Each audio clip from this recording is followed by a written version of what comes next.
नमस्कार दोस्तों, स्वागत है आपका अपना क्लास मैजिकल क्लास 2.0 में।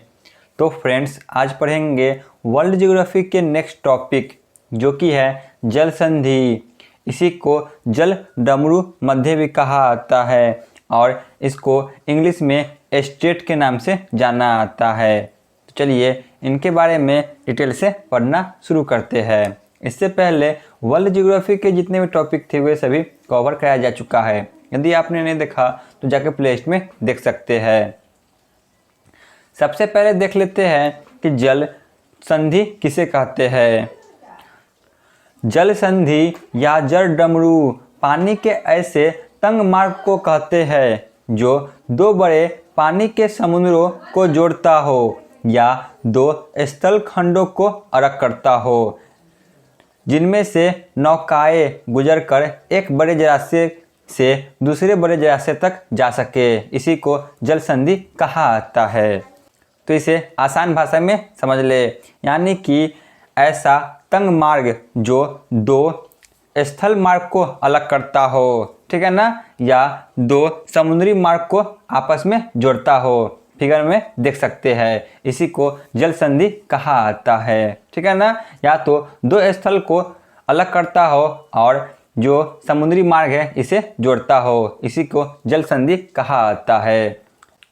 जिसमें से नौकाएं गुजरकर एक बड़े जलाशय से दूसरे बड़े जलाशय तक जा सके, ठीक है ना। फिगर में देख सकते हैं। चलिए आगे चलते हैं।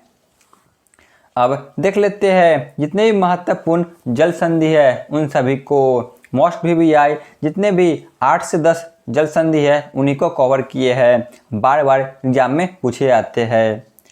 सबसे पहले है पाक जल संधि। इनके बारे में देख लेते हैं। पाक जल संधि यह श्रीलंका को भारत से अलग करती है। जो पाक जल संधि है तो यह श्रीलंका को जो कि भारत से अलग करती है। यह मन्नार की खाड़ी को बंगाल की खाड़ी के साथ जोड़ती है। जो पाक जल संधि है यह मन्नार की खाड़ी को बंगाल की खाड़ी के साथ जोड़ती है। अभी हमने पीछे पढ़ा जल संधि के बारे में। यह दो स्थलों को जो कि अलग करती है और दो समुद्री मार्ग को आपस में जोड़ती है, ठीक है ना। इसीलिए यह भारत को जो कि श्रीलंका से अलग करती है और जो मन्नार की खाड़ी है और जो बंगाल की खाड़ी है इसे आपस में जोड़ती है। इसके बाद है मलक्का जल संधि। ये भी बहुत ही महत्वपूर्ण है। यह अंडमान सागर को दक्षिण चीन सागर के साथ जोड़ती है। जो मलक्का जल संधि है तो यह अंडमान सागर को जो कि दक्षिणी चीन सागर को आपस में जोड़ती है। यह इंडोनेशिया को मलेशिया से अलग करती है। जो इंडोनेशिया है तो इंडोनेशिया को मलेशिया से यह जल संधि अलग करती है, मलक्का जल संधि। आगे बढ़ते हैं। अब है सुंडा जल संधि। इनके बारे में देख लेते हैं। यह जावा सागर और हिंद सागर को जोड़ती है। जो सुंडा जल संधि है तो यह जावा सागर और जो हिंद सागर है इसे जोड़ती है। और सुंडा जल संधि जो कि इंडोनेशिया में स्थित है। जो इंडोनेशिया है तो यहीं पे सुंडा जल संधि स्थित है।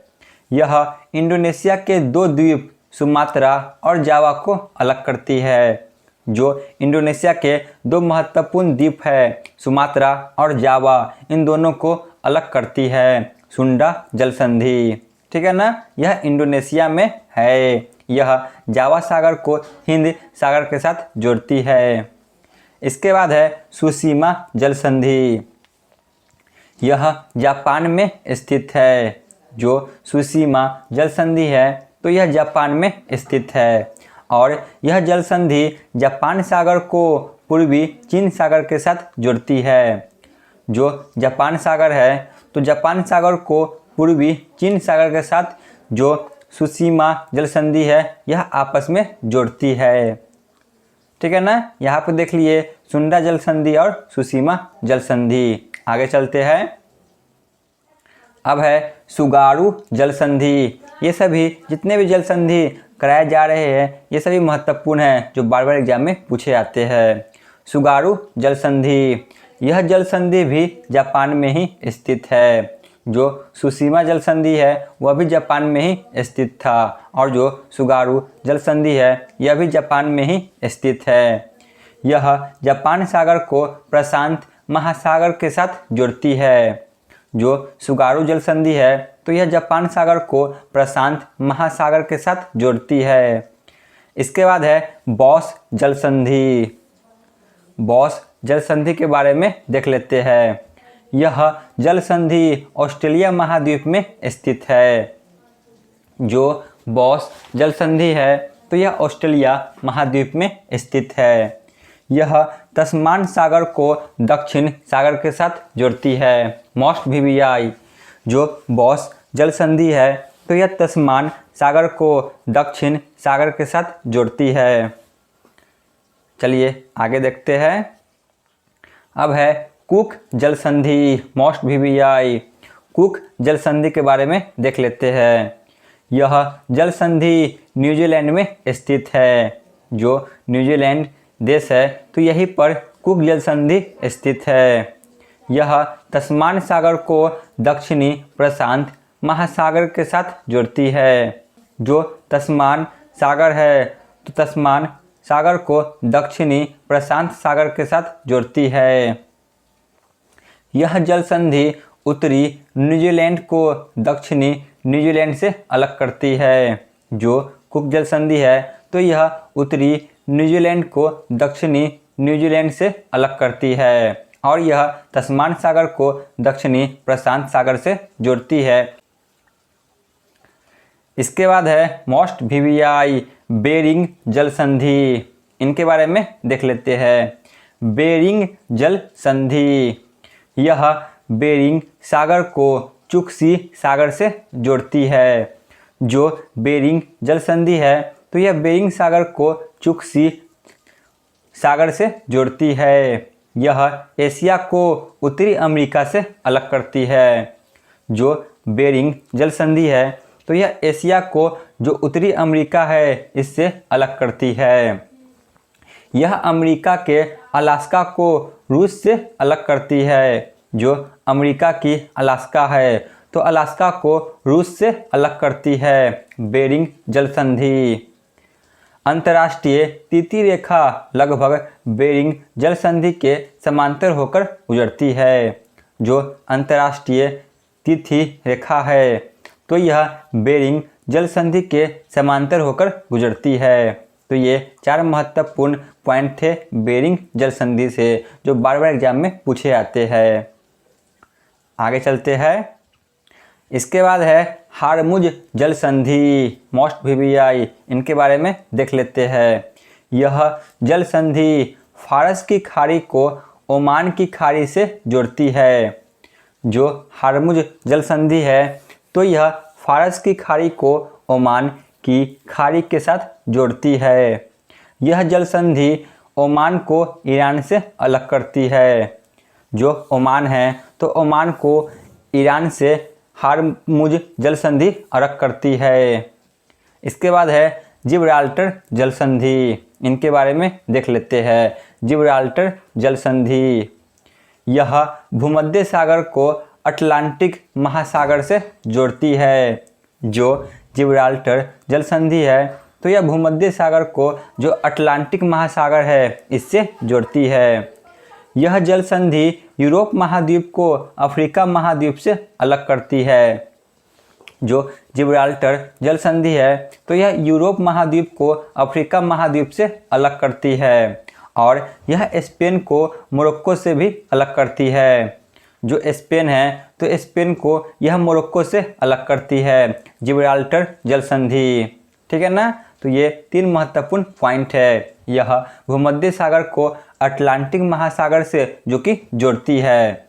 यह जल संधि यूरोप महाद्वीप को अफ्रीका महाद्वीप से अलग करती है और यह स्पेन को मोरक्को से भी अलग करती है। चलिए अब देख लेते हैं कुछ और जो बच गए हैं जल संधि उनके बारे में। इसके बाद है डेविस जल संधि। यह बेफिन की खाड़ी को अटलांटिक महासागर से जोड़ती है। जो डेविस जल संधि है तो यह बेफिन की खाड़ी को अटलांटिक महासागर के साथ जोड़ती है। यह ग्रीनलैंड को कनाडा से अलग करती है। जो ग्रीनलैंड है तो ग्रीनलैंड को कनाडा से यह अलग करती है। नोट को ध्यान में रखें, यह विश्व की सबसे चौड़ी जल संधि है, मोस्ट वीवीआई।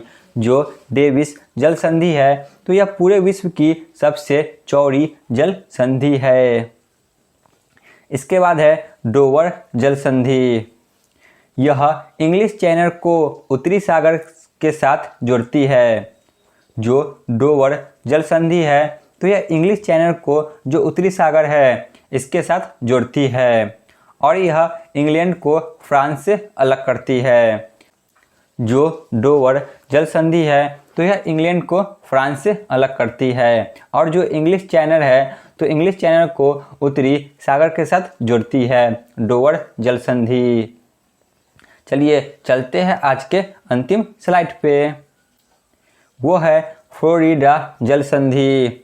अंतिम जल संधि को देख लेते हैं। यह मैक्सिको की खाड़ी को अटलांटिक महासागर के साथ जोड़ती है। जो मैक्सिको की खाड़ी है तो मैक्सिको की खाड़ी को अटलांटिक महासागर के साथ जोड़ती है, फ्लोरिडा जल संधि।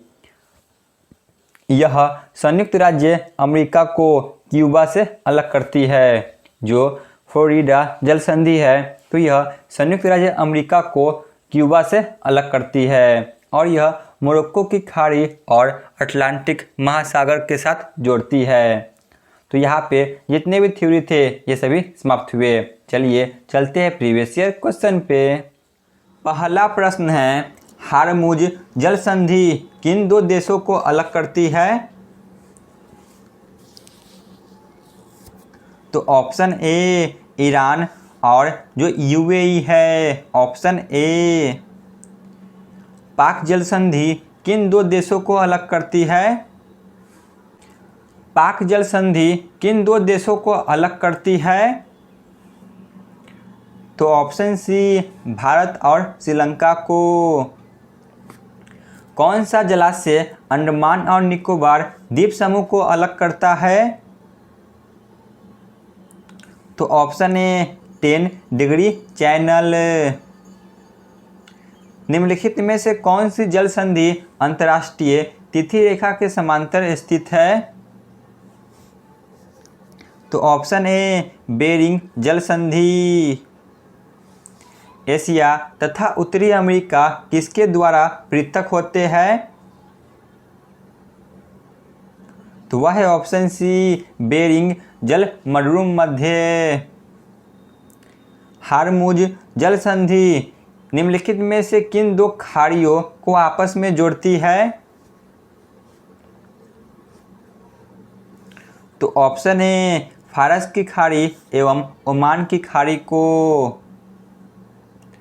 जिब्राल्टर जल संधि किन दो देशों से एक दूसरे को अलग करती है? तो वह है ऑप्शन ए स्पेन को मोरक्को से। तो चलिए चलते हैं नेक्स्ट क्वेश्चन पे। जाफना प्रायद्वीप तथा श्रीलंका की मुख्य भूमि को जोड़ने वाला पास है? तो वह है ऑप्शन डी एलिफेंटा पास। तो आज के क्लास का अंतिम जो कि प्रश्न है, इंग्लिश चैनल स्थित है? तो यह ऑप्शन सी इंग्लैंड एवं फ्रांस के बीच स्थित है। तो यहाँ पे हमारी क्लास समाप्त होती है। आप लोग कमेंट में ज़रूर बताएं कि आपको यह क्लास कैसा लगा। धन्यवाद।